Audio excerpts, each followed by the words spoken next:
Okay. I kind of like doing this topic. It's a lot of people don't really focus on positional chess, and I think that's a mistake. They think it's not that important, or it doesn't happen too often, or if they're just good at tactics, that's going to carry them through. But I disagree with that approach. I think having strong fundamentals is so, so important. So, as it says by the Annex Chess Club, today we'll be talking about blockading the isolate queen's pawn. We're going to start off with this position, but before we even get into it, what are some openings that lead to an isolated queen's pawn? And what openings do we get in IQP? Do you know of any? Yes, Richard. Yes, the Tarrasch. In which line? In which opening, Peter?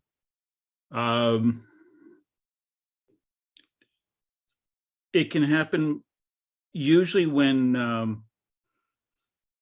oh geez, trying to think. I can it's after C takes, E takes, and then you're talking about the French? No, sorry, my mistake. Tarrasch defense for black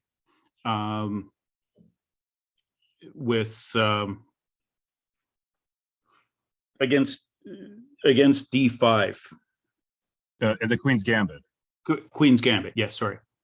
So in the Queen's Gambit, the Tarrasch variation with early C5, and we give them the isolate pawn. Yes, yeah. So this is actually an interesting thing. Peter, I'm glad you raised this. This is actually what I wanted to talk about as well. Isaac and Richard, you guys are absolutely right. You can also get this in the Caro-Kann, specifically the panel variation, which is C4 and takes. Black can take the pawn right away, but usually they take it with the knight. Something like this happens. There's also probably the line which you guys are more familiar with, something like C4 here. And again, white will get this isolated pawn. White's goal is to develop this bishop right away, but a very big tip, if you're playing this with the black pieces, you always want to wait for the bishop to move once. As soon as the bishop moves, then we're really happy for them to take, because basically they've lost the tempo. They moved once and then twice, and then we just develop normally. We'll talk about how to specifically play against an isolated pawn, but it doesn't only happen here. You could also get in the Sicilian. My pet opening with white in the Sicilian is the Alapin with C3. And there's many different, basically every Alapin gives you an isolated queen's pawn. Almost any you can mention. The knight C6 variation, takes, and then D5. And after takes, queen takes, there's an isolated pawn. You can get it in D5 right away. And again, you have the isolated queen's pawn. You can also do it in the knight F6 variation with something like this. And again, takes, and you get the isolated queen's pawn. Normal development happens. Many different openings, but it doesn't only happen with E4. It can also happen with D4. Just briefly, there's the Tarrasch in the French where you get the isolated queen's pawn where it takes, knight F3. And I know that the theory goes with bishop B5 check, but we can take. Again, our goal is just to develop nicely. I really could go on forever talking about how many openings result in isolated pawns. So there's a lot of openings, probably openings you play. There are variations that have isolated pawns either for you or for your opponent. So this is an incredibly important class, I think, for anyone, both how to play with and how to play against it. We'll touch on both, but how to play with it is going to come later. For now, we're going to talk about how to play against it, a very key idea. Before we jump too deep into it, Peter brought up something I wanted to discuss. So in the Tarrasch variation in the Queen's Gambit, the C5, usually we will develop. And I'm going to explain why in a moment. Taking right away on C5 seems like a good move, but this is in fact a mistake. Let me turn off the engine. What is the best move here for black? How do we punish this move? It seems like a good move, because if we take the free pawn, they take our pawn. And white's just going to be up a pawn. But what move can black play here? What move should black play in this position? Yeah, Richard is right. Anyone else? It's black to play here. Black to play. Knight f6, defending the pawn is a completely adequate move, but here we want to actually punish the move, not just react to the move, but punish it. Yeah, Isaac's right. We can play the move d4. At first glance, this is a very committal move, so you have to be very careful making moves like this, because obviously it's an isolated pawn, and now it's in our opponent's territory. But this serves a few key purposes. Whenever we play d4, this is actually a very often idea in the isolated pawn. For white, it's to go to d5 with the d pawn, and for black, it's to d4. We want to remove the opportunity for their knight to come in to blockade our pawn. So not only are we trying to be aggressive, we're also trying to stop future plans. Let's say they move their knight. They're holding on to this pawn. How do you think we should play?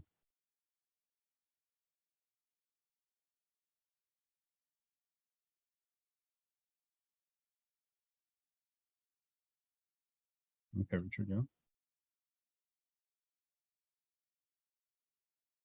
Yeah, we want to attack the knight. The question is how. There's a few good ways. I mean, there's a few moves that come to mind. Maybe queen d5, f5, knight f6, bishop f5. Also, we could just ignore it. We could take. Taking seems like a blunder, but the point is to win the knight back like this. This is not a line I recommend. In fact, this is really bad because of what? It seems like we just won the knight. I'll go back to the other point in a second. We're just basically allowing our opponent to develop with tempo. Yeah, George, that's right. How can white develop with tempo in this position? And we'll go back to the previous one. All right, very simply, we're going to give white a free tempo. I mean, our queen is kind of misplaced here, and now rook c1 is coming in. And our only way to avoid losing the bishop is queen f5. Yikes. This pawn is certainly close to falling. Probably knight f3, some queen a4 combination. It's hard to imagine black is going to have an easy time here. In fact, we could change the moves. We could go queen a4, then maybe even g3. The position's going to be really hard for black. So, coming back here, we probably want to get rid of the knight. Bishop f5 seems logical. And let's say they move their knight to hit our bishop. How should we play? Where should we move this guy? Where would be a good place to move this bishop? And there's actually two good answers here.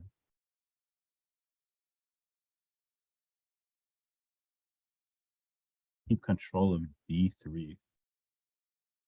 Why is controlling d3 so important?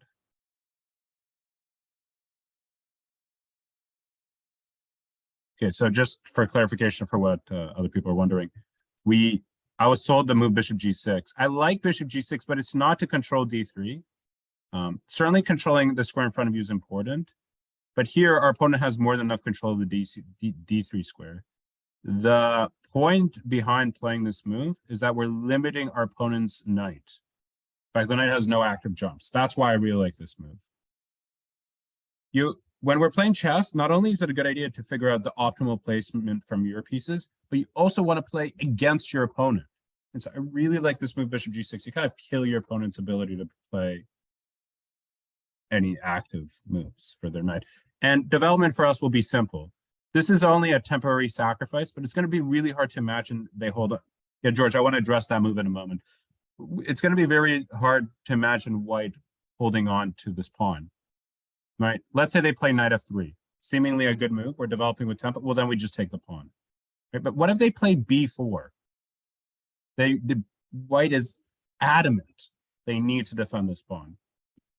This is too slow, and the position is collapsing in on itself. How should we play against b4? This is actually a very thematic idea. You'll see this a lot when you see this structure. There is, in fact, two good moves here. Now, Isaac and Richard gave me the same move, but there's actually another move here that works as well. So for Richard and Isaac, you guys found one move. Is there another move that's a good way to play against these pawns while everyone else is thinking about the first one? So knight c6 is fine, but then I'm just able to reinforce my pawn with another pawn. I have nothing against knight c6. It's a good move. You're developing, hitting the pawn, but we're not really dealing with the issue at hand here. Think about what attacks a pawn best. Yeah, Richard, that's right. In chess, a pawn attacks a pawn best. And so think about how we can try to dismantle or damage or affect the structure on the queen side here.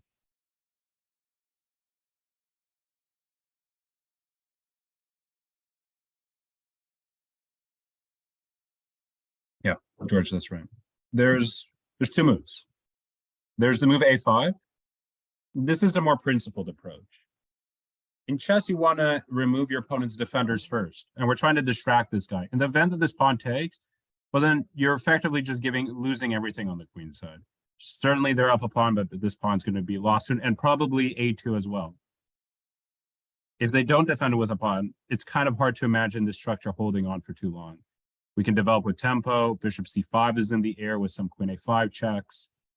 And even if we don't have any tactics here, how is white's structure holding together? Imagine we have nothing. Imagine white is somehow able to get away scot-free. They have this really weak isolated pawn on c5. Their bishop is misplaced. And our development is super obvious. We're going to bring in our knight and then our bishop. We're going to castle. We still are not sure where the bishop is going because e3 will always probably be met by capturing. And even in this position, they have this just very weak isolated pawn. Obviously, this bishop is hanging. Another move, which is the move that George and Richard both gave, is the move b6. And this you see a lot in specifically queen's pawn openings, like queen's gambit for white. We want to attack the pawn that's in front. Yeah, Richard, I'll address that. That's a good question. If they take, then how should black play in this position? Obviously, we could take the pawn back, but then we're probably just going to be down a pawn the whole game. What would be better for black in this position?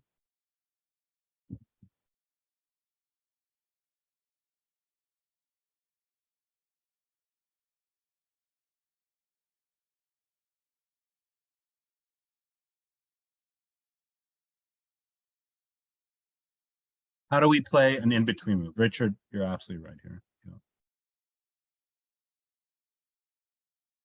Taking advantage of the fact that our opponent's king is a little exposed, we can simply just take the pawn with check. Now, of course, they can block, but we can take the bishop back. We actually don't even need a rush. We could take the pawn right away because there's actually no good pin for white to make in this position because the b1 square is not available to them. So I think taking is fine.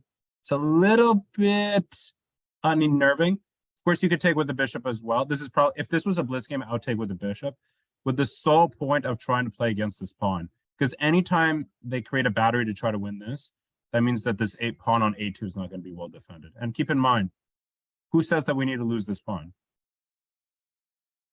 However, if you given me a choice, I would almost certainly play a5 here. Almost certainly. I was asked this question. I think it's an important question. If they play e3, is it a good idea to play d3? What do you think? What do you guys think? Just in general about meeting e3 with d3. What do you guys think about this move? Before I even input any of my opinion on it. What's your reaction? And explain a little bit why. Especially in a positional class, when we're talking about fundamentals, understanding is a part of that. So, of course, you could get lucky by just giving a yes or no answer, but an explanation, even a brief one, just a few words, is just all I need. And I'll give you guys a moment here to do that here.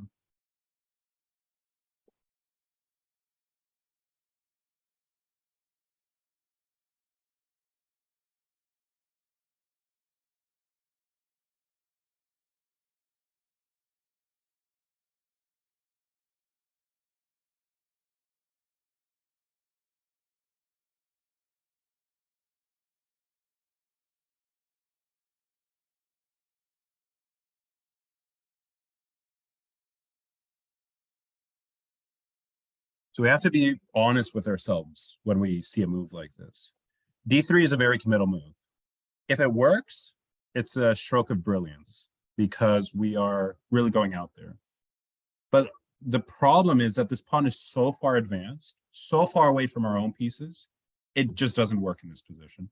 Now, maybe if they had a pawn on d2, that could potentially work.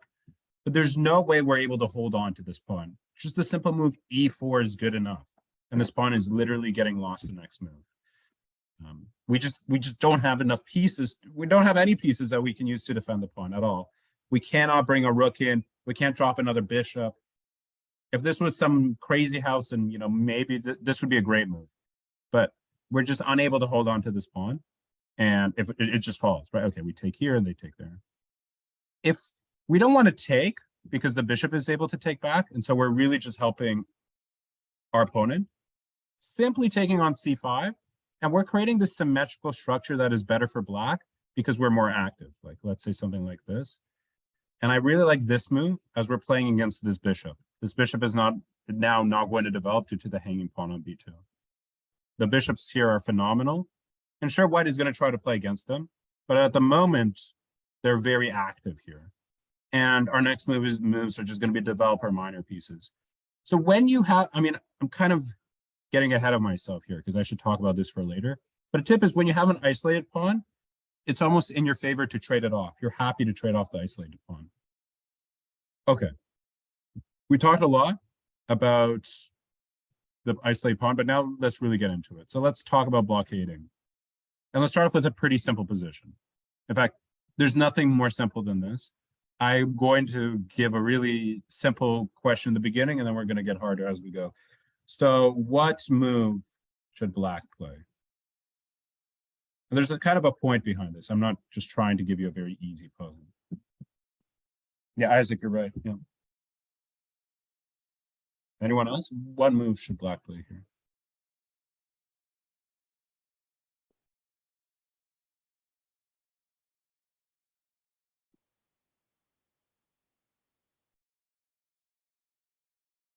Yeah, the knight before is being hit. We can just play knight d5. This is a very thematic idea. Very common. In fact, one of the most common ideas in IQP structures is to put your knight on d5. Why? Because it blockades the pawn. And how do we get it there is we develop it like this. That's one way. And the other way is through d7. So we either are going to go like this or like that. Now, usually we want to put our knight on c6 in chess because it attacks more squares in the center. So more likely your knight is going to be here, which means that if your knight is here, you have two ways to reroute it. So probably the last move for black was knight b4. White kicked it out. So now we play knight d5. Very logical. Very logical. You guys are all right. But this is not the moment that I thought would be kind of unique and interesting to talk about, but rather after the move rook c1, clearly threatening our opponent's knight with a discovered attack, what move should black play? And let me flip the board here to make life a little bit easier for you guys.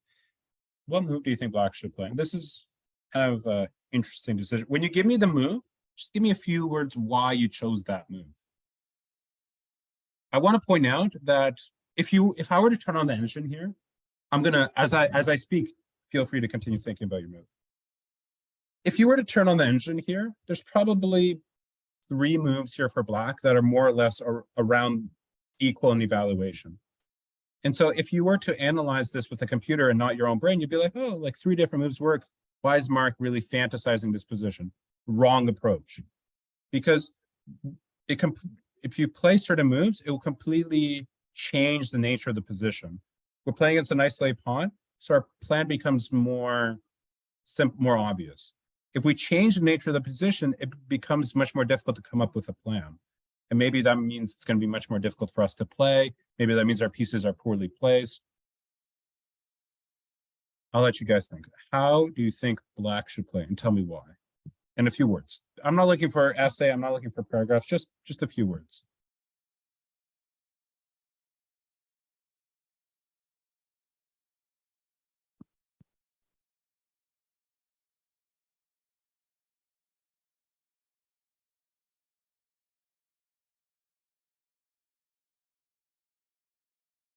And I will address literally every single move that is given to me. I'll also address moves that aren't given to me. I'm that kind of guy. I'll analyze everything.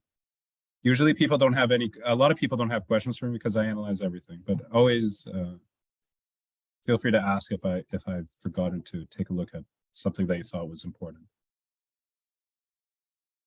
I'll give you 30 more seconds and then we'll really begin here.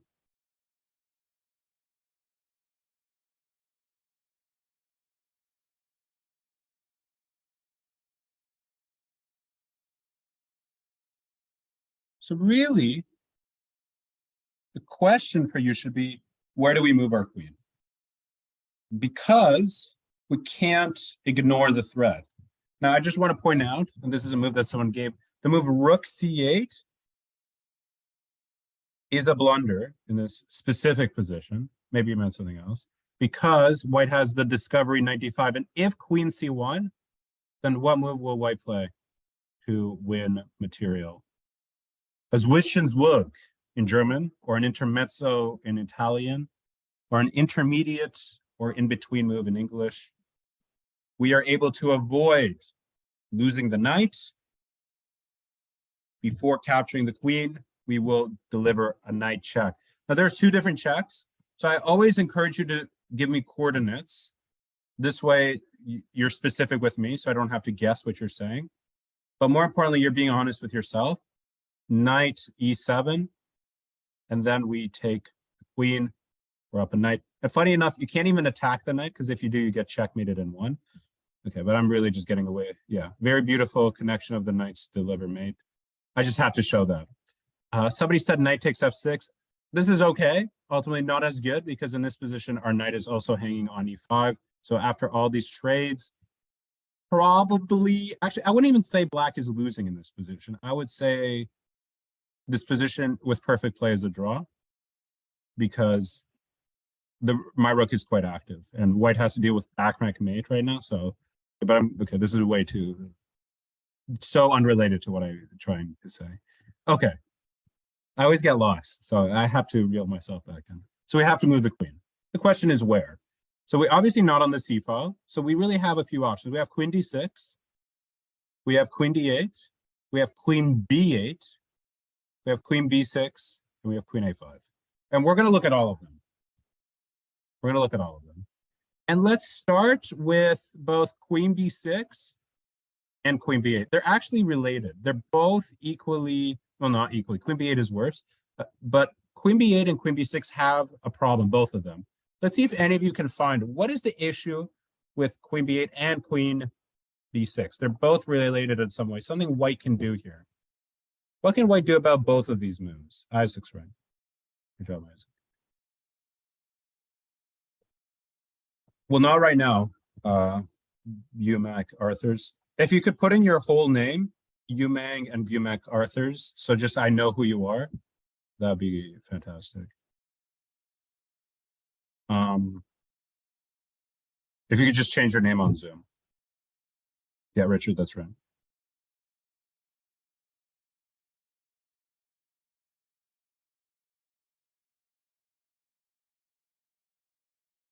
Okay, I can change it.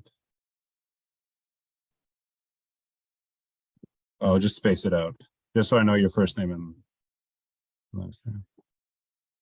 Okay, so the issue with queen b6 and queen b8 is the fact that they can take. And if we take back with the pawn, then we're not really playing against anything. And of course, white is going to maintain this small little advantage because of their play on the c file, defending the pawn. Maybe even b4 is good, although there's probably a5. So probably rook e2 to c2. White has just the tiniest of advantages here. I mean, I wouldn't be shocked if the computer just had zeros here after rook c8. But I feel like we could probably apply a little pressure on the c file, not much here. But black can't do anything. That's a problem. And we obviously cannot take with the knight because there's this fork. So both queen b8 and queen b6 fall under the same issue of knight takes. Okay. So now we have other moves. So let's talk about queen d6. Now, I'm surprised nobody said this move, because naturally this is the first move that comes to my mind. I want to play rook d8, and I want to try to put pressure on d4. Do we like this move? I'm actually not even going to try to influence you guys here. Do we like this move or not? And tell me why we do or we don't like this move.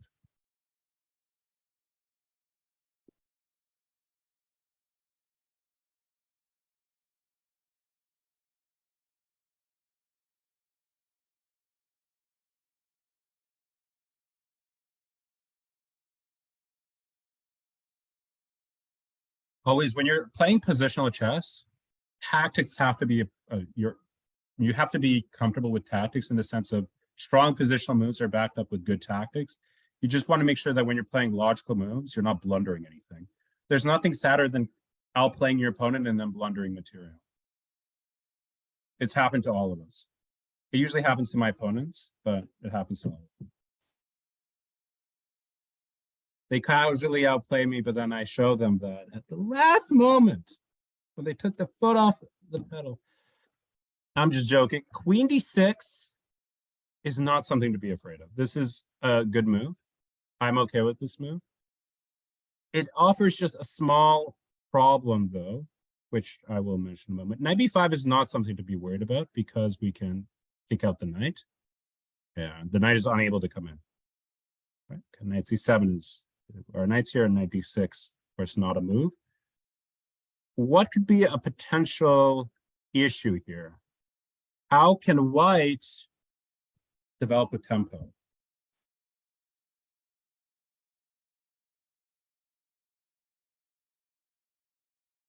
How can white develop with tempo?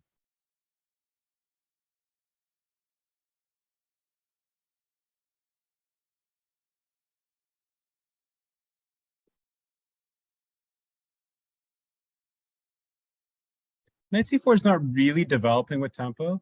And in fact, we will welcome such a move. Black welcomes it because white is weakening up the position of their knight. So I can just even go back or here. And I mean, what is this knight isn't doing much. We're actually making our knight worse. Knight e4, again, when you have a blockade, I will talk about this more when we start talking about the Nguyen game. But when you're playing with against an isolated pawn, you always want to trade. So black is going to be welcoming trades. In fact, that's all black wants. The more pieces traded off, the easier it'll be to take advantage of this pawn. How can white develop with tempo? Tip. Look at something that is not defended, or something that is poorly defended, or inadequately defended, and think about how you can take advantage of this move, of this piece or material. And Isaac and Richard, you guys are right. The pawn is not well defended. And this happens a lot in Queen's pawn openings, because as soon as you develop your bishop, this pawn is no longer defended. We have to remember that the only piece that defends the B and G pawns in the starting position are bishops. As soon as they are developed, nothing is defending those pawns. In this position specifically, Queen b3 is a very annoying move. And so we're not left with good decisions here. We either have to move our queen, which potentially, I mean, which would just be a waste of time. And probably the trade is still good for them, because now their knight is starting to be able to come in. Or queen removed that opportunity, but now, let's say the knight takes, the knight comes in, maybe knight d6 is a problem, maybe rook c7 is a problem. This is not what we wanted. This is not what we want. We just have one of those moves, but not the other. And suddenly white is just creating play out of nowhere. This is how a lot of people get outplayed, where they just make one small mistake and you're giving your opponent that opportunity just to put a little bit of pressure on you, and it snowballs. It's really a snowball effect. And you turn on the engine here, as I said, and it show you plus, 0.2, and you're like, oh, big whoops, it went from 0 to 0.2. But it's like, why did you do that? This would be a bigger issue for me if I were looking at your games than probably any other specific move, because this is where it all begins. Okay. If we go b6, then c6 is weak. And again, that means I will happily take advantage of it. Probably my knight's going there with the next move. Of course, I don't even want to talk about rook b8. It's just a disgusting looking move to waste a tempo with my rook to defend a pawn where my rook is no better than before. Of course, knight b5 here, just as good as before. I mean, I don't see any problem with knight b5 here. Not a pleasant move. If you have to play moves like this, that means you've made a mistake. You've made a mistake. And the other move that you guys gave, which Isaac and Richard gave, was both queen a5, but it results in the same move as well. So as we see, this position is not as simple as it seems. At first glance, it's like, oh, it's just we blockaded, black is better, white has a nice late pawn, but there's just a minuscule amount of pressure that can start happening. So what move should black play to avoid any of that? We're going to play a little bit of a weird looking move, but it's to defend this pawn. And then that means that our rooks will come in next. So where do you think black should move their queen in this position? Going back, and we basically looked at almost everything. It's a move I may have not even put in. Let me check. Actually, I'll check after yeah, we can slide our queen to e7. Did I put that move in? I did not. Queen e7. Now, queen e8 is obviously not as good for the same reason. So queen e7. Our idea, let's make this main line. Our idea is very simple. We're just getting our rooks active, and it's actually really hard for white to come up with any plan. The hard part about playing with an isolated pawn is you really have only a few ideas. It's either mating, winning material of some sort, some tactics, or putting pressure on your opponent aggressively. There's no such thing as positional play with an isolated pawn, specifically with a isolated queen's pawn. Because isolated pawn is a very committal weakness. You're saying, okay, I'm going to have this isolated pawn, but I have more space, which means I'm going to attack you. Or that means I have more space, which means I'm going to sacrifice on you. Or that means I have no weakness, no concrete weaknesses, but I'm going to create weaknesses for you. But here black covers all of its bases, and we cover f7, which probably isn't too important, but there's always a sack when you're playing with the black side that you have to worry about. And as I said, like, what will white play? Like, it's so unclear. If they take, we just take back. We're going to play rook c8 next. If they move their queen, saying, oh, I improved my queen, it's like, okay, I don't care. I'm going here next. And then I probably am going to consider taking this knight. Maybe I'll even jump my knight here. Black's position is completely easy to play, very easy. We get our rooks active, and then our idea is to attack this pawn. The whole point of blockading a pawn in general is to ensure that our opponent cannot trade their pawn off. So as an example, if we had moved our knight away, we'd have to really worry about them trading off their pawn. When we play knight d5, we remove the opportunity for our opponent to trade off this pawn. We want to make sure this pawn stays there.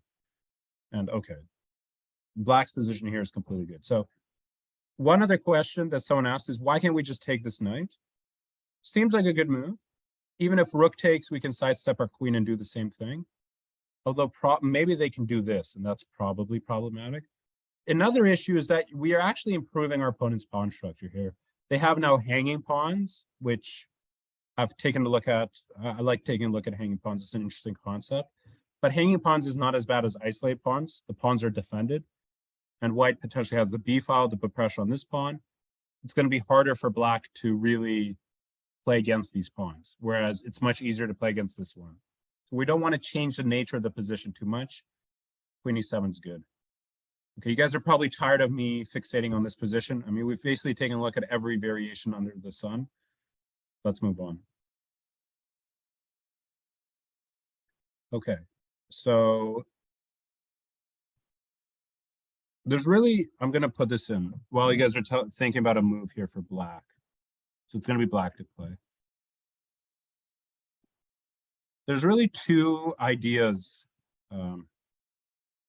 for playing against. I should send you guys the study so you guys can access it as well. I believe it's whoops. I believe that it's public. Yeah, so you guys should be able to access it. I'll also email it to George along with the homework that I will give you, and he will give it to all of you. Okay.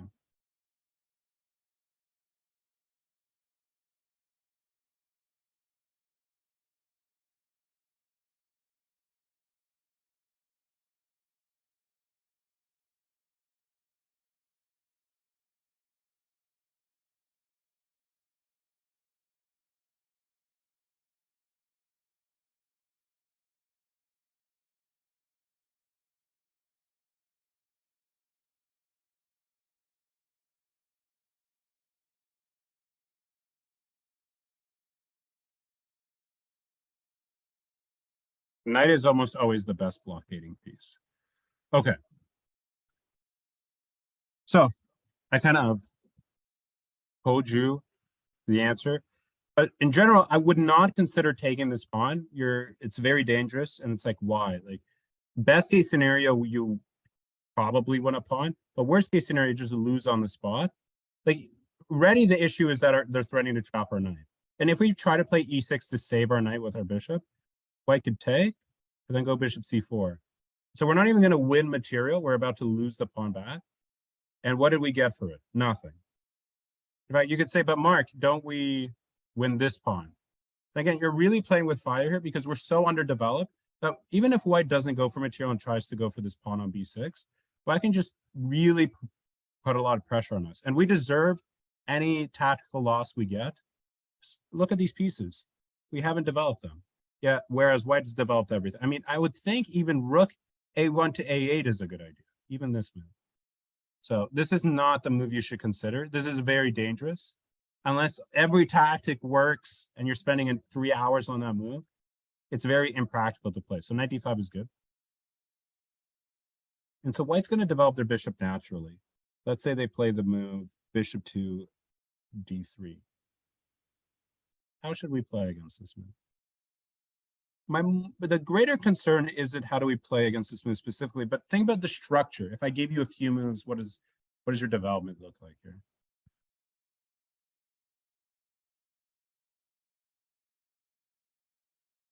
How do we develop our dark square bishop? How do we develop our knight? What side of the board are we castling? And then what will we play?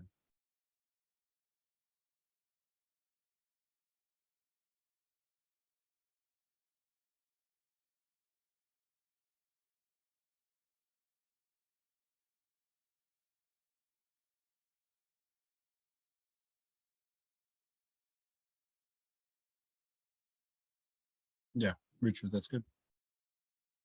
I would say the same thing. Isaac, and then what? Don't give me one move, give me a few moves. Think about if black just had a few moves here, how would they develop their pieces?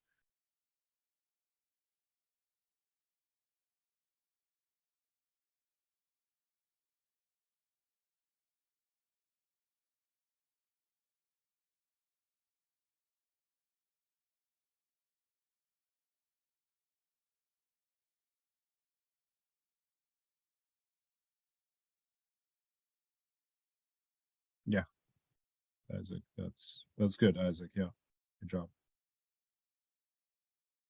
Firstly, I like the idea of dealing with this bishop here.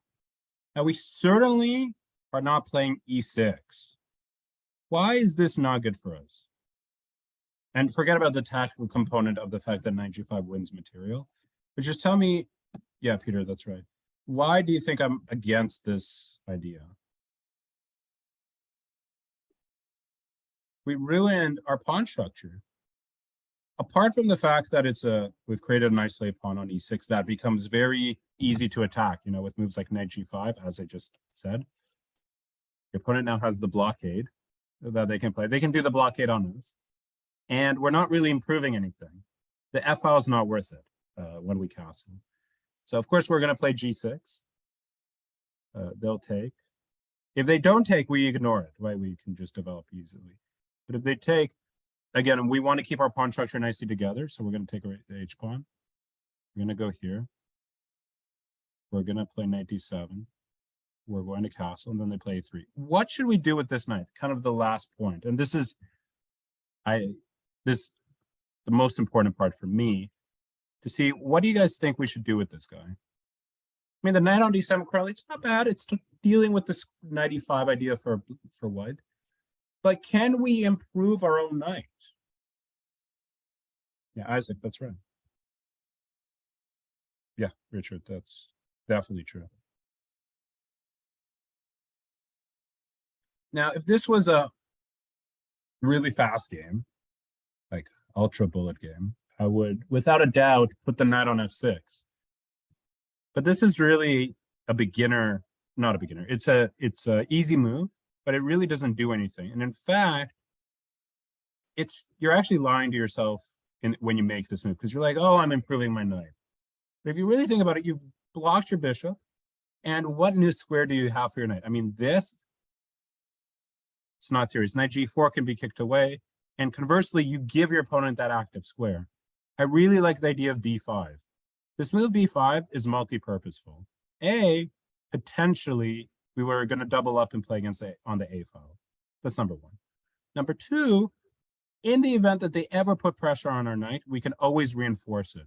And we have clear active squares for our knight on the queen side.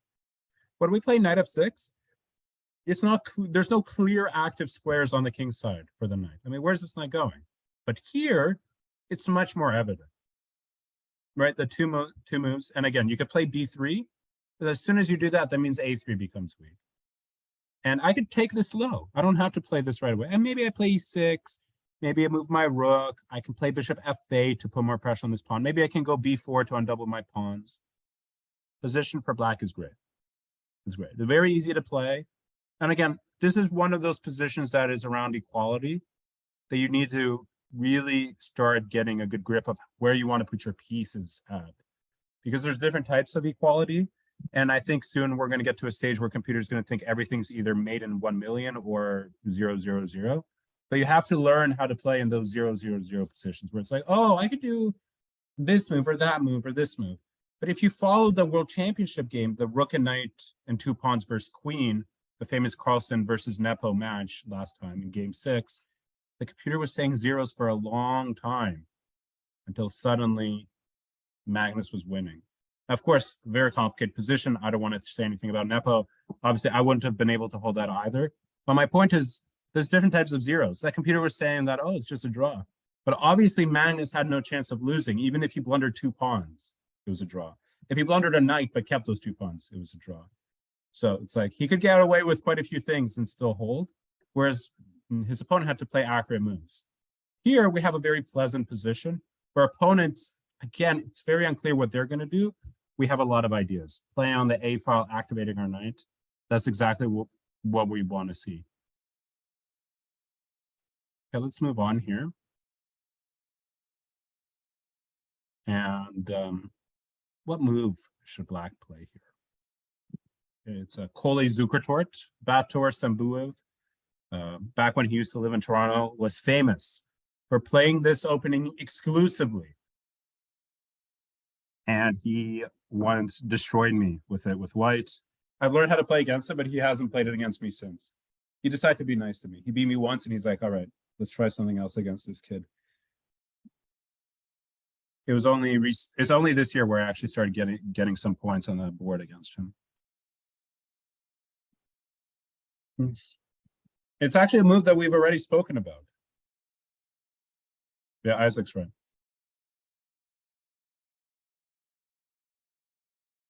So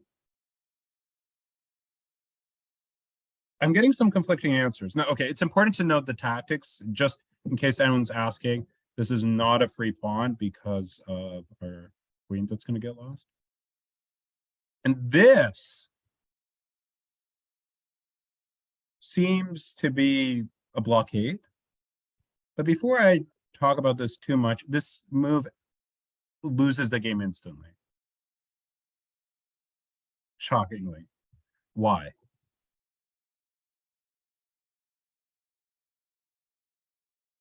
Yes, Isaac, and then what? What after that move, Isaac? What will white play right after that?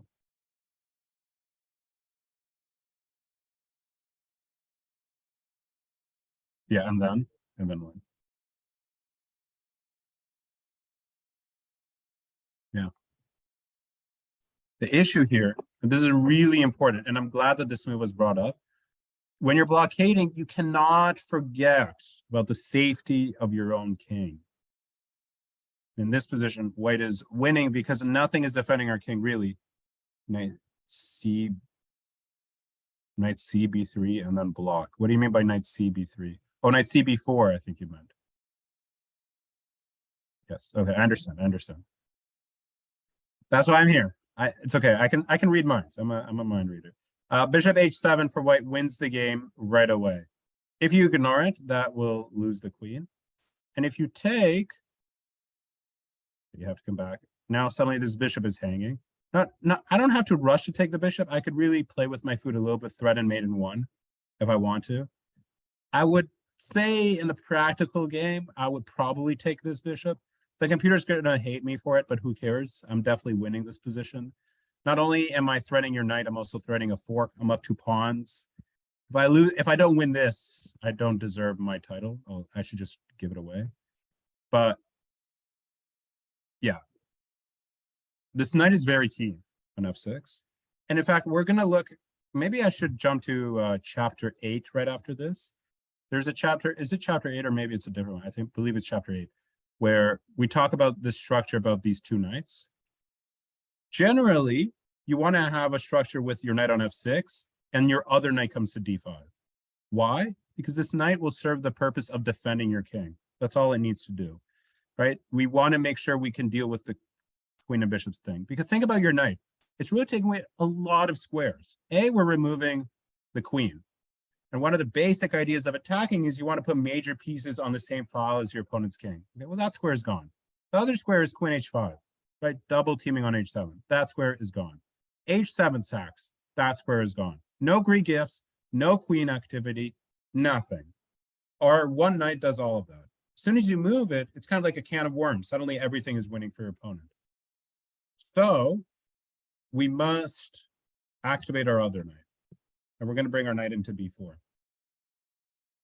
And the point is, we hit our opponent. I mean, we could say we're hitting this pawn. If I'm being totally honest, I don't know how much we're really hitting it. Like, do we really need that pawn? And maybe we have to worry about this pawn here. But we really want to take their light square bishop. Because if they just go here, not only are we taking this bishop, we can immediately go on the offensive. What move do you think would be good here for black to go on the offensive? Basically instantly. Knight d5, as I said, we want to keep our knight here. We want to keep our knight here. Even if we go knight d5, I'm really worried about moves like knight f7.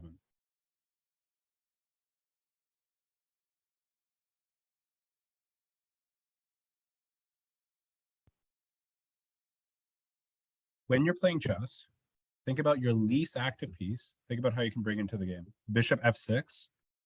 You mean, well, the knight is currently on f6, so I don't know what that means.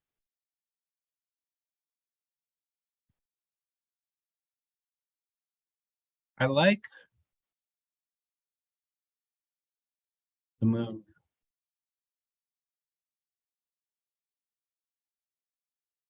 Rook e7 is a nice move with the idea of rook c7.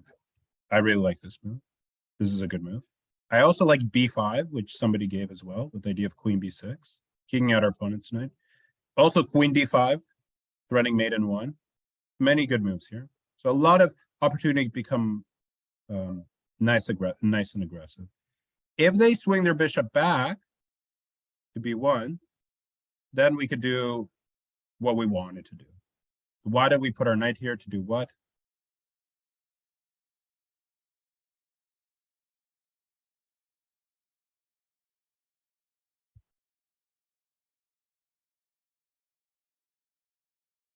We came to do what the topic of this class is all about, blockading the isolated queen's pawn.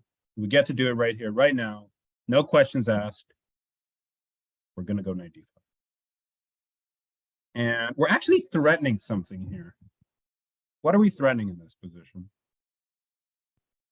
What is black threatening here?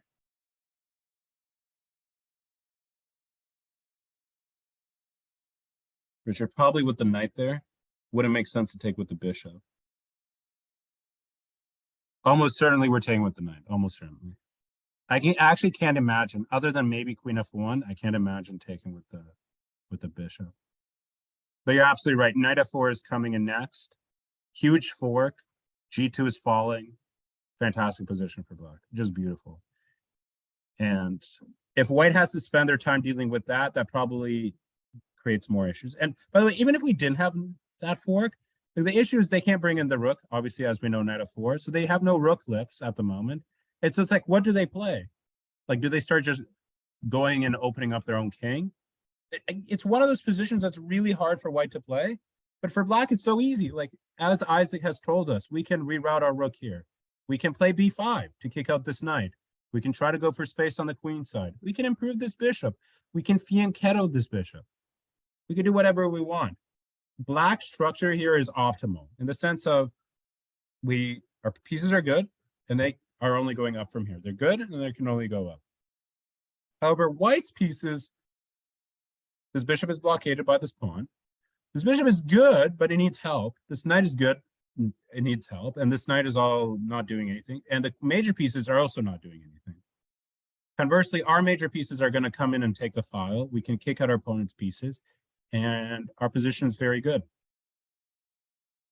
I want to jump to chapter 8 and kind of talk about this structure.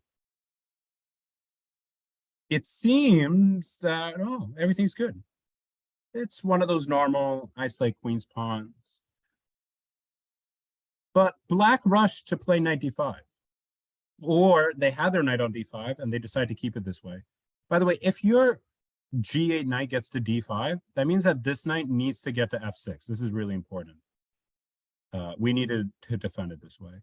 If I was black and I had the opportunity to, let's say this was the position, I would do this.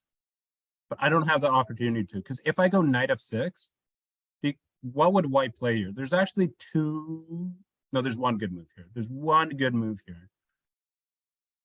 Black wants to do this. So very simply, we play against that. And again, this potentially will tie into what we're going to talk about later. We can play and come up with our own plan, or we can play and stop our opponent from having a good plan. We can play the move a3. That's it. This takes away the b4 square for our opponent's knight.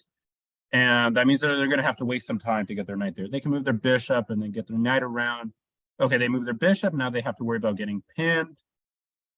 And this is what I mean. Like you're trying to do one thing and it's so slow and you're wasting time. And eventually, by the way, even here, I can trade off my isolated pawn if I wanted to. I could be like, you know what? I've had enough. I've had enough. I don't have my isolated pawn anymore. Now, of course, you could say that opens their bishop and that's a whole different conversation. But I'm saying white has this on the table now because we're being so slow.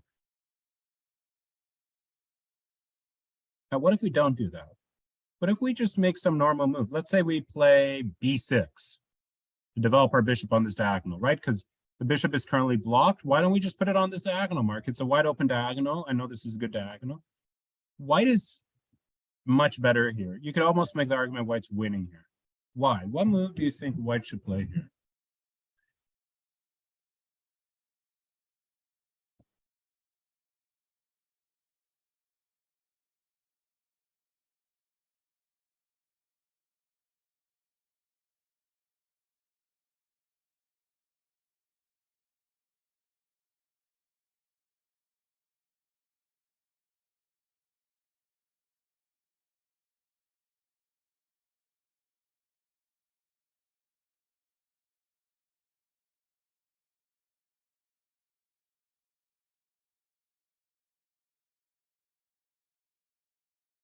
So 95 is definitely something black would welcome. Remember the idea of trading against an isolated pawn? That's exactly what we would do here. In this position, we can simply take the knight. We take back, they take this knight. Now we have an isolated pawn over here, and now they'll just they could even trade queens, but no even rush to do that. Look to take advantage of this move. And there's actually a few good options, very enticing options here. But there's one that I like more than others, but I would say there's a few good moves here.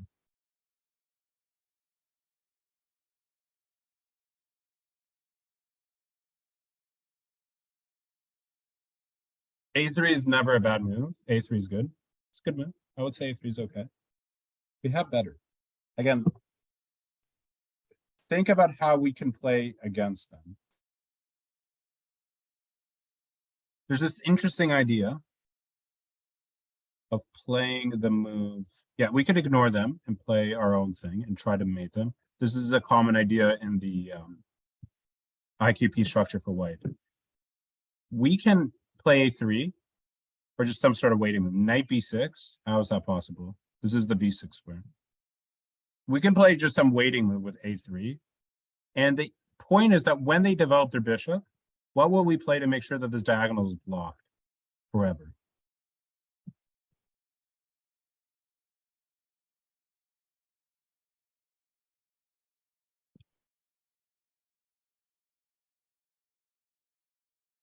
Do we take with the bishop or do we take with the knight? This is actually important.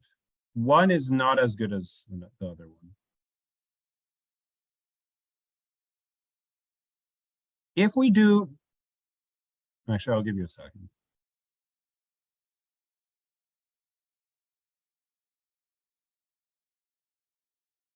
I'll give you 30 seconds and then I will say what I'm thinking.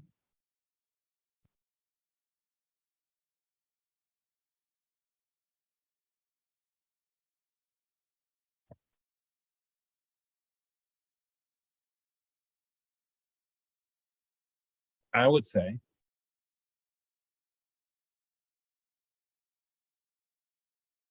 when you're playing with isolate pawn, your light square bishop is king. It's better than all your other minor pieces. So we definitely want to keep this bishop around. Unless we were to win this pawn, it wouldn't make sense. And if we play queen b3 here, the problem is that they have knight a5. Right, Isaac? They kick away the queen. Maybe knight even comes to c4. The rook can go to c8, bishop f6. Black has a very easy time. However, if we were to take with the knight, the bishop is blocked, and that means that we can reintroduce our bishop to a different diagonal. Now remember, when we have the isolate pawn, and the theme here doesn't change, we're going to be trying to play against our opponent's king. Nothing defending black's king. Maybe this bishop a little bit. Where should this bishop move? Some of you said this. This knight will move if necessary. Also, they can reinforce it. I would care to try to attack our opponent's king. Where should we move our bishop?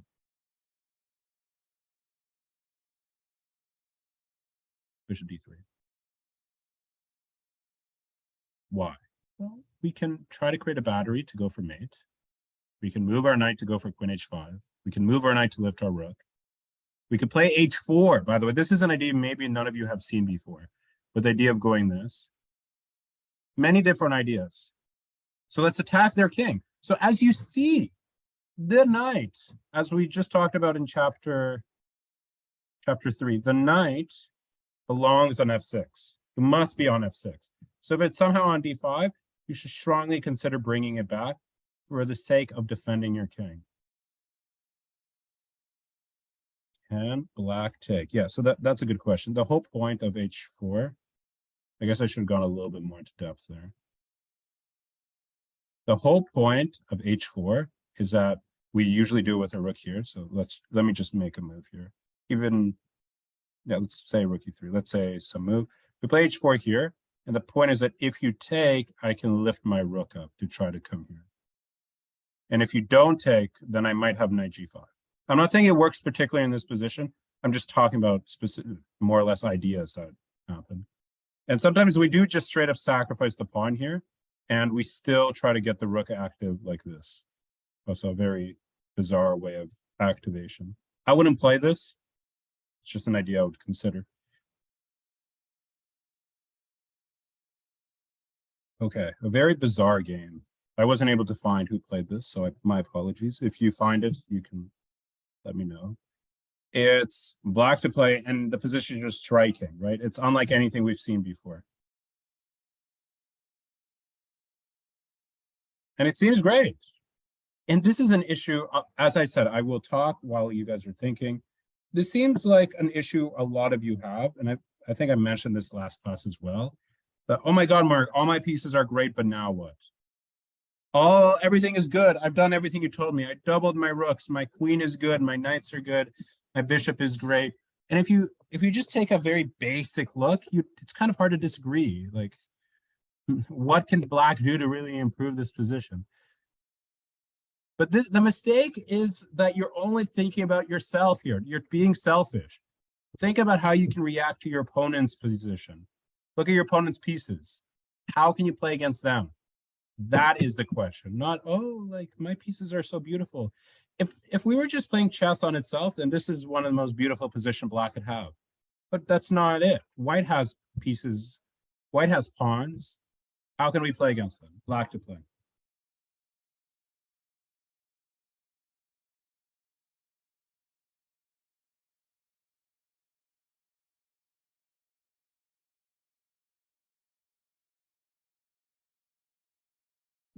Isaac, and then what? What would you do after that move? Explain the move to me.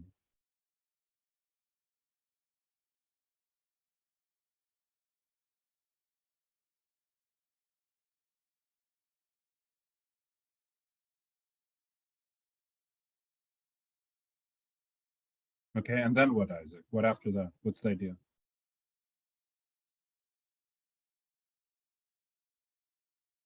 I know this is all about blockading the IQP, but we're also adjacently going to be talking about how to play against it. So not only, I mean, we've blockaded it. Great, Mark. I've done what you told me. I blockaded the pawn. But now what? Now what? Your opponent isn't going to resign when you blockade the pawn. Okay, Isaac, that's actually not a bad idea. That's okay. There's something better, Isaac, that takes much less moves. You could do much faster.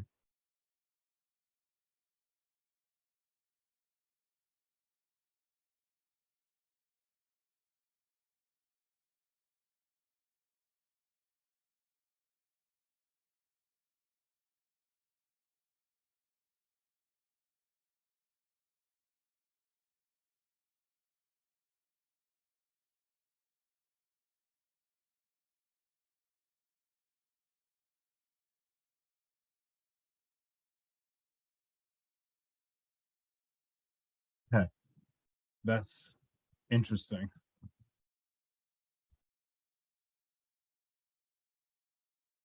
I'll give everyone else maybe 30 more seconds and then I will begin my rant for the 100th time today.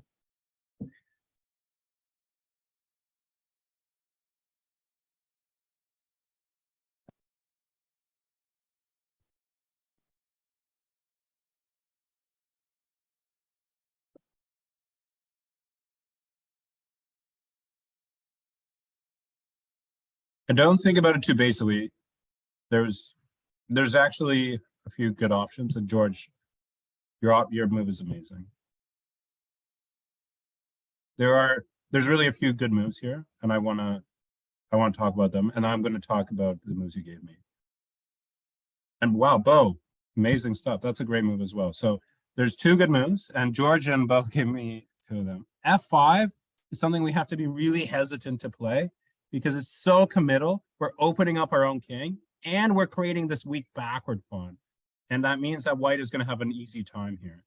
If you notice, if we just stop for a second, it's unclear what white's trying to do here. Right? This is how most of your chess games look like. It's not like, oh my God, my opponent's about to mate me in one. How do I play? It's more like, okay, I have a position. I don't see what he's threatening. My pieces are good. What do I do? And then you start making concessions. And then you're like, okay, let me just weaken this to do that. This is where you just stop and try to come up with a plan. There's a few plans. Plan number one, Mark said trade. Mark said trade when you play against the isolated pawn. How do I trade? I'm going to play the move knight e4 so I can take the bishop. Very basic. We also open this square for our bishop. This is a good move. I accept this. This is a completely fine answer. If the bishop ever moves, that means f4 is very loose. So we're not really too hesitant, too worried about that. The other option is knight c4. I like this move as well. Not only are we trying to act, this is the best move, by the way. Not only are we trying to fork, but what is their intention behind this move, apart from forking? Let's say they deal with it. Let's say they play rook b1. But what are we doing now?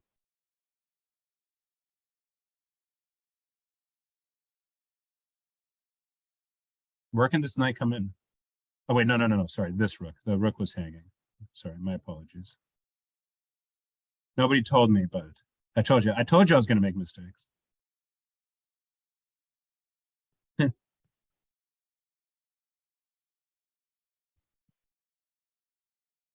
It's so weird. Like, you think about the position so deeply and then, my rook is hanging. Yeah, Richard, that's right. The issue is their pawns are overextended, all of them, except for this pawn on h2. It just can't work. It can't work. And we can play our knight into e3, hitting the rook and hitting the pawn. Now, even if we weren't hitting the rook and they could somehow defend it, our knight is still fantastic here. Absolutely amazing. Knight c2 could be idea. The rook is hanging. Your knight is bad, and we are improving it. But I mean, the knight isn't bad. The knight could be improved. That's maybe the comment I should make. And notice that knight c4 only makes sense because we're playing against our opponent's pieces here. Everything else doesn't really do a good job of it. If we play knight c7, knight dc7, to transfer to b5, we're giving our opponent opportunity to just start pushing on the king side. because they have a very basic caveman style attack coming. The other thing is, if we go knight e8, it's kind of the same issue. Okay, we go here, now h5. Now we can't go here because there's a fork, so we go here. Now suddenly maybe there's a pin that we have to worry about. Maybe their queen can come in. It's like, what? Maybe they just move their king. Knight e4, and they can bring the bishop back. It's like, why are we taking this on? This is so unnecessary. Before they even have a chance to do anything, we're already creating immediate threats that they have to react to. Knight c4 is a great move. Knight e4 is a more basic and easy move to play. That is good, by the way. I want to make it clear knight e4 is a good move. But knight c4 is by far the best. I think black is close to winning, if not winning already. Two very famous chess players. You probably have heard of the latter, Levon Aronian. Very nice guy. He just transferred to play for the American team from Armenia. He has won World Cups. He has won Olympiads. Very successful chess player. But for some reason, always choking in the candidates. Not doing well there. Okay, I could always, when it's about chess history, I could go on forever. As a son born to a Soviet family, chess is part of our blood, so chess history is in our nature. White seems to have a normal position here. How do you think white should develop in this position? And I want to talk about what to avoid. How should white develop here?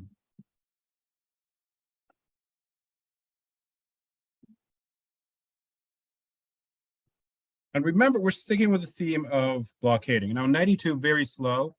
We're just letting, as soon as we move our knight to go here, we're letting them be aggressive. Right? It's like, why? Why? Suddenly they can attack us. Even though they have an isolated pawn, we're giving them activity. I would say that this is not, actually, I don't want to say anything yet. I'll give you guys 30 more seconds and then I'll address more.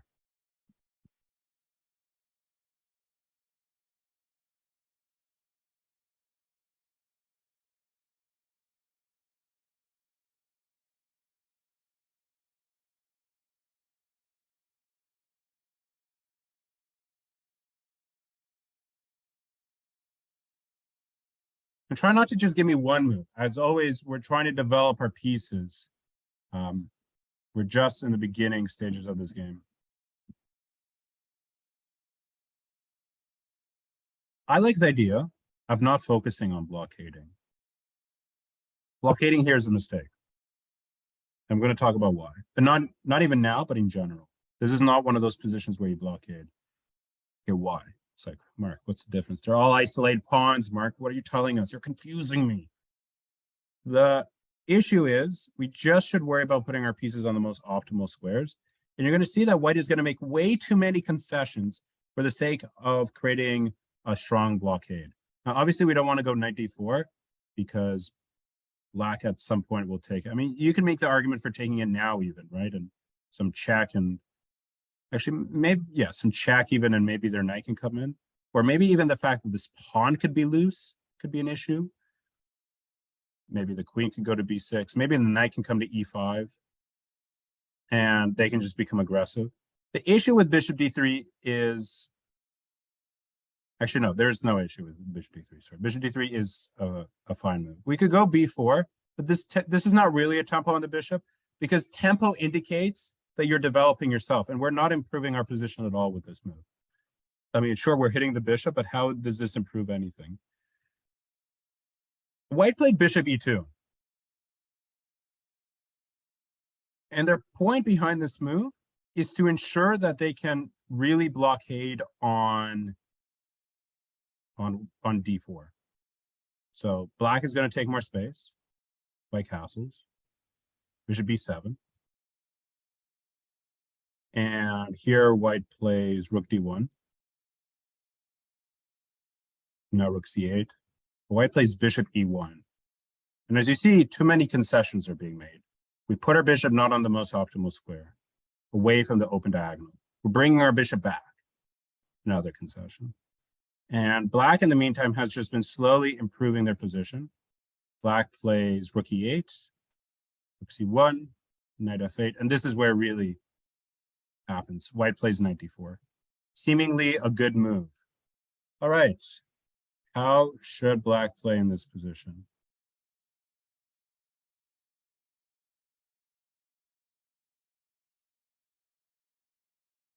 Or maybe I should say in this position. Let's say this position. Black decides to improve their queen. White played here. How should black play in this position?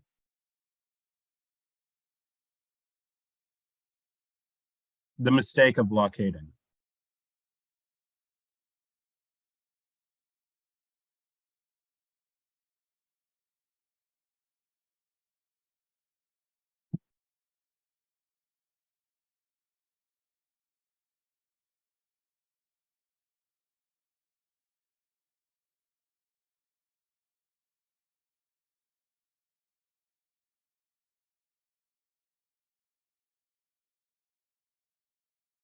Richard, you seem a little unsure.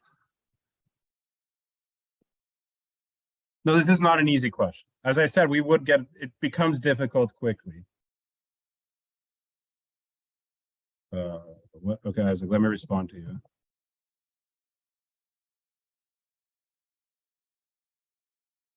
What if I do that, Isaac? What will you play?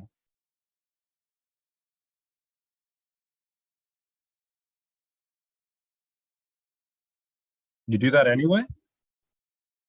But then, Isaac, don't I just go...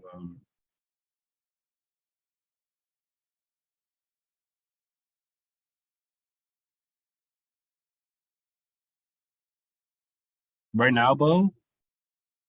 Well, I'll give you a hint. That move is eventually going to be the right answer. I wouldn't say it's the best move in the moment.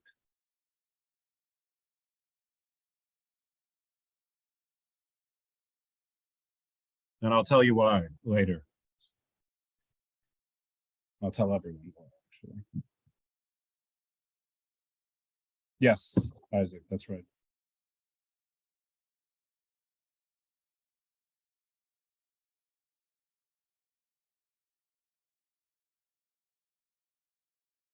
This is actually, this is really important that I'm showing you this because it's something you have to be really wary about when you're playing against an isolate pawn, this exact idea. Alexander Husman was not, and it just seems that he practically just has a good position. You guys are basically getting what I want you guys to get. Now, you guys are giving me the move in different orders. Some of you are giving it to me at the optimal order, and some of you are giving it to me in a different order, which is still okay. I'll give maybe 15 more seconds, and then I'll talk about it.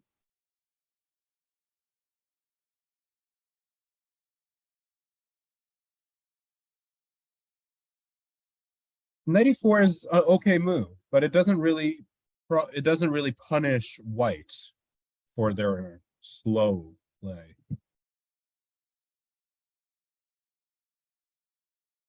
If we go knight e6, we're just trading material off.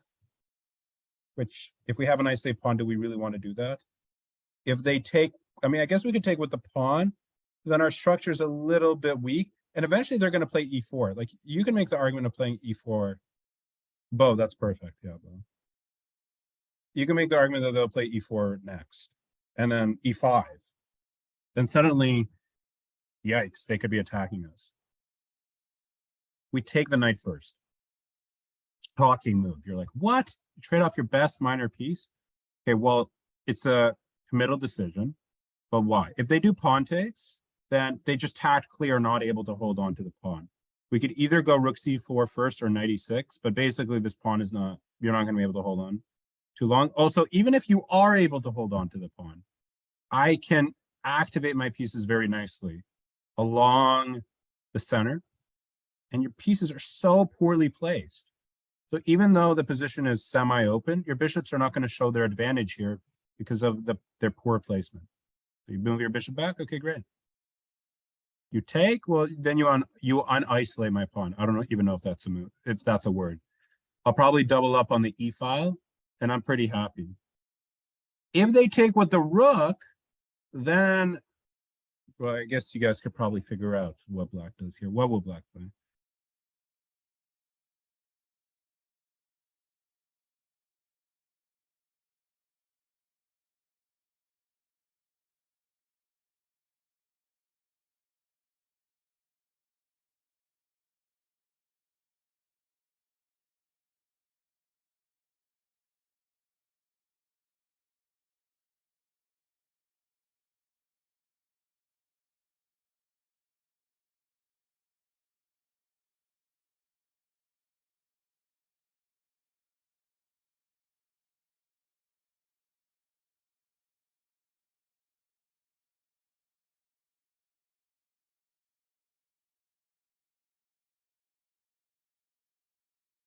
Right. So Richard, I already talked about that in the other line. That's good.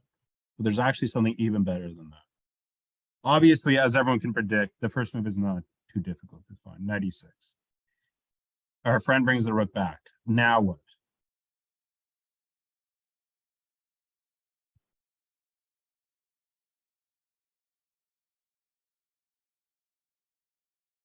What was the point of taking the knight and doing all this? Why? Why did black put themselves through the trouble of getting rid of their best minor piece? To do what? Of course, knight g5 to e4, you can make the argument for it.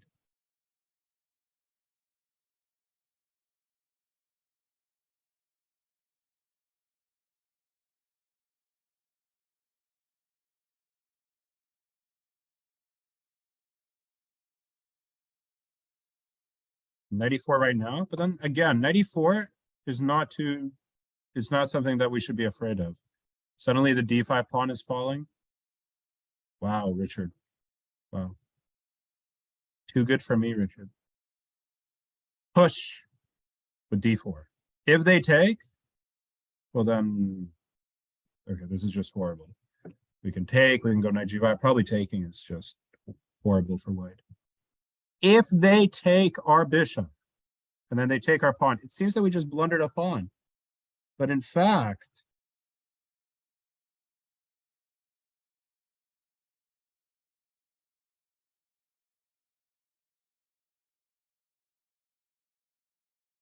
metaphor. We're threatening mate in one. And okay, if they go g3, that doesn't really stop the main one. And if they go f3, then forget about anything. Just how do we win material? I don't need, there might be a mate here, but who cares? How do we just win material in this position?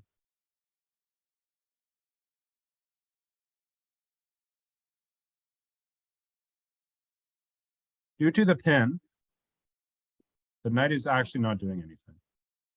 So you have to imagine the knight is not even there. And we look at our opponent's king. And we see that it's all alone. And we see rook. Which means that we also thus see the winning move, which is knight to e2. Very nice. Very nice game. The slow development with the sole purpose of blockading just isn't it. What I'm trying to teach you in this class is blockading is important. It's a key idea of playing against isolated pawn. But no plan is so great that you could be so slow to execute that your opponent will let you off the hook and just watch. Aronian in 2010 was probably one of the best players in the world. I think he was 2,800 at the time. He's not going to let you off the hook playing like this. And so that means that blockading is important, but if you can't do it, don't do it. Don't be like, oh my God, Mark had this whole class about blockading. It was great. My opponent has a nice late pawn. How do I blockade? How do I blockade? How do I blockade? I, in the process of my future with Annex, will teach you many different concepts. But that doesn't mean that every time that that concept could be played, that it should. I'm just trying to enhance your pattern recognition in a way that you can just have these ideas enter your head. As soon as they start entering your mind, I've won. Then I've done my job. Then it is up to you to make that assessment. The big difference between you and me is actually, I would say it's one thing. It's just pattern recognition, nothing else. You never, of course, there might be some small things here and there, but pattern recognition is the big thing. I have seen more positions. I'm more familiar with more positions.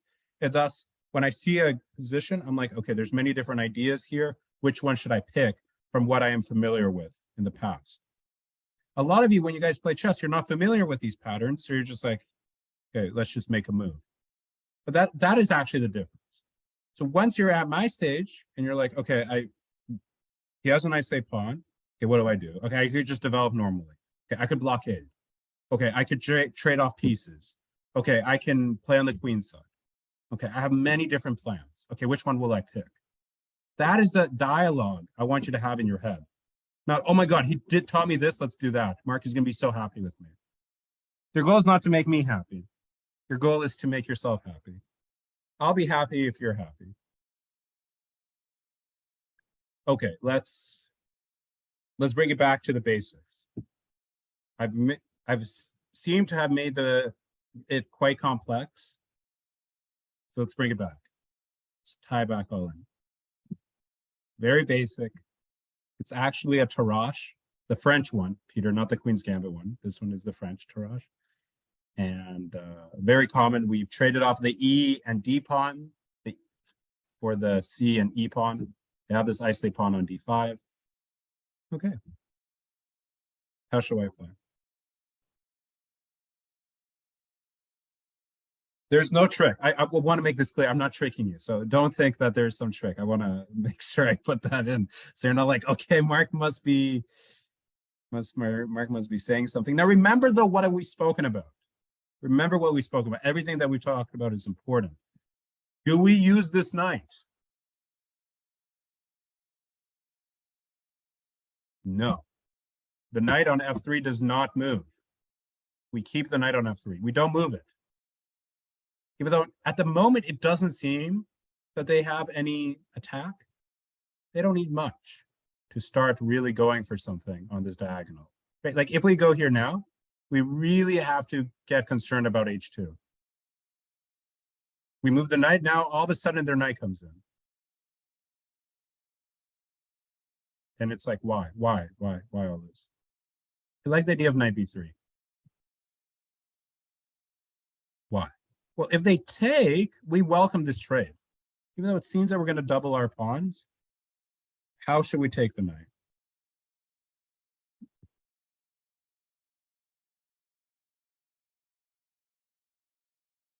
Certainly, we should take it with the A pawn, the A takes. We activate our rook. And I know some of you are thinking, oh, the rook can't move, so we just tag and that's it.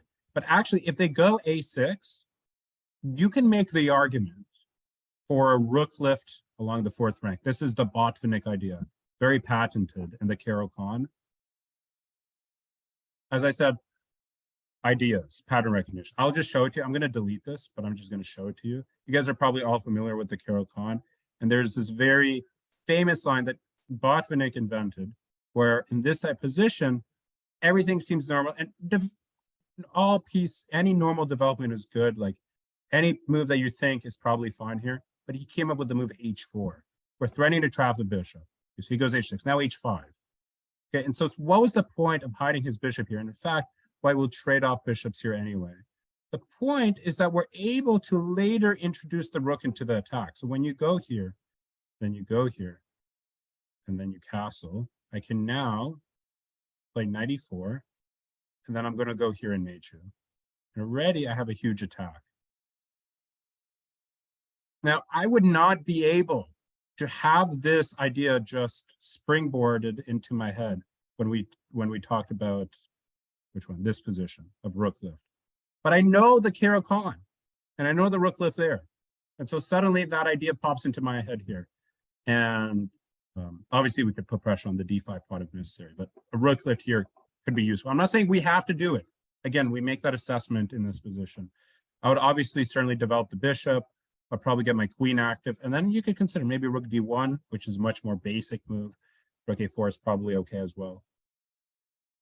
Okay, so let's just put in bishop e3, just a few moves. So if you review this later, it kind of makes more sense. Something like this. What if they don't take? What if they just play rook c8? What will we do now?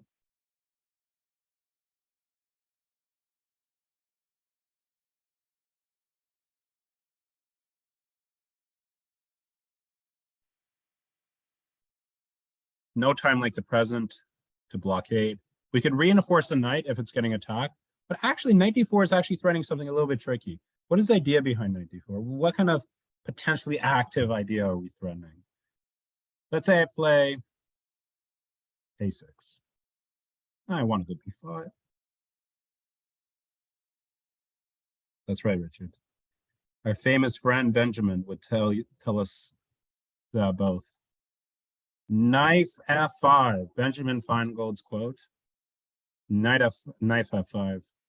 I want fries. The answer is fries. The answer is knife f5. We put our knight into their throats here already because not only going to take their bishop, that means that pin is going to be very painful. Like even if they go 96, yoinks. So not only do they have the isolate pawn, we're also attacking them. I've always shown you positions where they have the isolated pawn and they're putting pressure on us. So it's like they have one good thing, one bad thing. But here they have nothing, no good redeeming thing coming for them.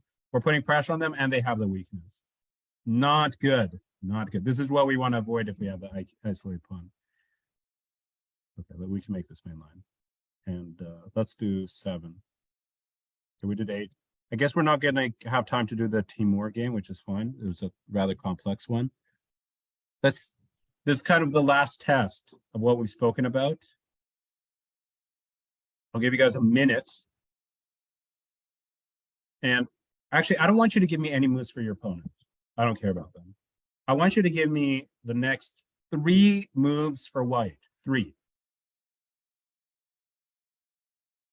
I want you to answer 2 questions.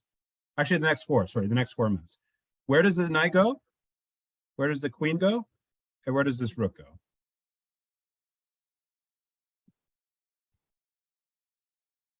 But do it in the process of moves. Don't just tell me in words. Give me chess notation.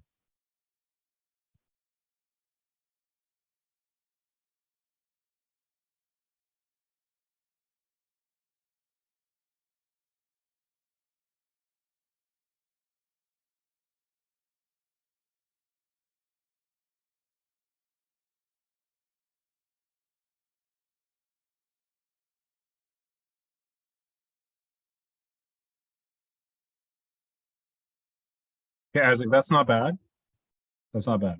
I would say I almost certainly agree. Almost. Wow, George, that's gutsy. Play that move. I would be nervous to play that kind of move. But okay, well, I should talk about that move. It's good that you brought that up. Yeah, Isaac, that's right. That is right. Remember, Isaac, we spoke about that in the earlier chapters, right? Chapter 1, actually. Everything that is in this question actually involves no outside knowledge of chess. It just involves everything we spoke of today. If you were here for the whole class and you heard me out in the middle of all my ranting, and you remembered, then that's all I need. First thing, we keep the knight on f3. This knight does not go here. No. Even though the attacking chances for him seem to be slim to none. Why would we? Where would the knight go? That's the ultimate question. Forget about even them attacking us. What are we doing with this guy? So we want to reroute this knight. 92 is okay, but I always encourage you to look for active moves. I'm one of the most aggressive chess players I know. I like to play aggressively. So if you have the opportunity to play 92 or knight b5 and you play 92, I will be disappointed. You're like, but Mark, it does the same thing. And you know what? I can't even disagree with you. I can't even disagree. But I like knight b5. We're not even threatening anything. You're like, but the pawn's not even being attacked. George, I want to talk about your move too in a moment. I will do that. If they, right now, if we take, they just take back. There's no, this sack does not work. In fact, we're just running out of material here, running out of ammo. Knight b5. If they go a6, we just strongly place our knight. Let's say they play queen b6. Here's a side question. Is this bishop worth taking?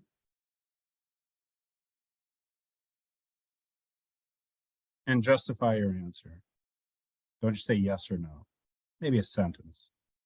Tell me why.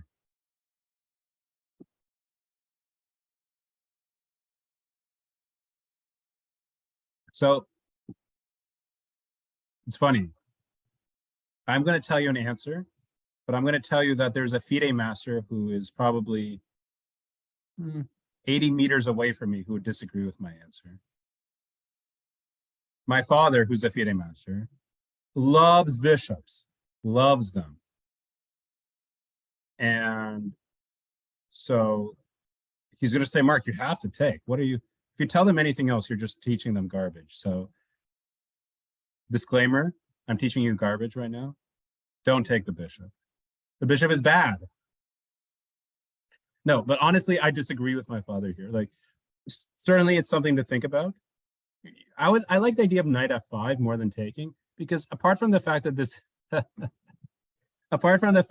this bishop is poorly placed and it's bad and staring at pawns, if we take, we just improve their pawn structure. They have hanging pawns now instead of isolated. It's an improved version of an isolated pawn. They have an open f-file. It's like, why? And there's no rush to take the bishop. If we really care, we could always play h3 to ensure the bishop has nowhere to go. So taking is no rush. Now, the only reason taking could be good is if we can create this kind of structure. Like, imagine the knight wasn't hanging. Then if we can create a structure that's like this, then potentially it's good. Or if we can do this, like, let's say the position's like something like this. This is good. But that's because they have the isolated pawn, and that means we could put pressure on it. But that's not how chess is played. This is impossible. So this just doesn't make any sense. Knight takes is not worth it. We will defend the pawn very similarly to what we talked about here. We put the queen on e7. We were able to run away from all the problems. Queen e2, putting our queen behind the pawn. We can play against this pawn later. This pawn is not going anywhere. We're stopping any of their plans before we do our own thing. We get our rooks active. Bishop on f4. Some move. Rook d1. Great position. Perfect.